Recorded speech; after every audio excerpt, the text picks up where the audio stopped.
Welcome to the Jefferson Memorial. The memorial is built in honor of the third President of the United States, Thomas Jefferson. This site is one of the anchor points of the National Mall, an area consisting of several monuments and historic buildings in Washington, D.C. While Jefferson was one of the earliest U.S. presidents, this is not what he's most famous for. Thomas Jefferson was born in the year 1743, being the third of 8 children in one of Virginia's most respected families. Already at the age of 9, Jefferson began studying French, Greek, and Latin. Through his college years, he also studied mathematics, metaphysics, and philosophy, finishing all classes with excellent grades. Thomas Jefferson was known for his diverse interests and high intelligence. After his father died, Jefferson inherited a dozen slaves and around 5,000 acres, where he later would build his grand estate, the Monticello. After finishing his studies, Jefferson began working as a lawyer, while he at the same time became active as a Virginia politician. He protested against the new laws and acts the British rule imposed on the colonies. Jefferson argued that the colonists had a natural right to govern themselves. Soon after the outbreak of the American War of Independence, Jefferson was made responsible for creating the famous Declaration of Independence. The Declaration of Independence is what Jefferson is most famous for. He did, however, have a rich political career following his declaration, where he became a Virginia governor, later minister to France, vice president, and finally president. After his presidency, he participated in the foundation of the University of Virginia and is widely recognized for his architectural planning of the university. Jefferson died on the 4th of July, 1826.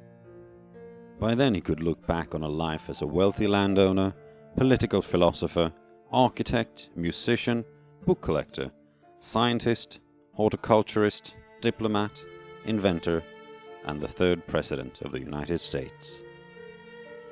He is by many held as the most intelligent and intellectual U.S. President of all times. The process for building a memorial on the site began in 1925, when a design competition for a presidential monument was held. The president in question was, however, not Jefferson, but another famous president, Theodore Roosevelt. The winning designer was John Russell Pope, but his plans were never funded by the Congress, which put the project on hold. The next time a memorial was brought up was in 1934, when an admirer of Jefferson, President Franklin Roosevelt, suggested a memorial to Thomas Jefferson be built on the site. This time the Congress did accept the project and gave it $3 million. The chosen architect for the project became the same man who won the design competition years ago, John Russell Pope. The construction began in late 1930s and stood finished 5 years later. The Jefferson Memorial was officially dedicated by President Roosevelt on April 13, 1943, the 200th anniversary of Jefferson's birthday. As you can see, the inside of the memorial is rather minimalistic and dominated by a large bronze statue of Jefferson himself. The statue was completed in 1947, later than scheduled, as the Second World War caused a shortage of bronze.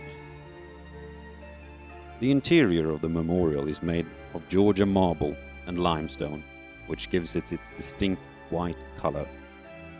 Inside you will also see several inscriptions on the walls.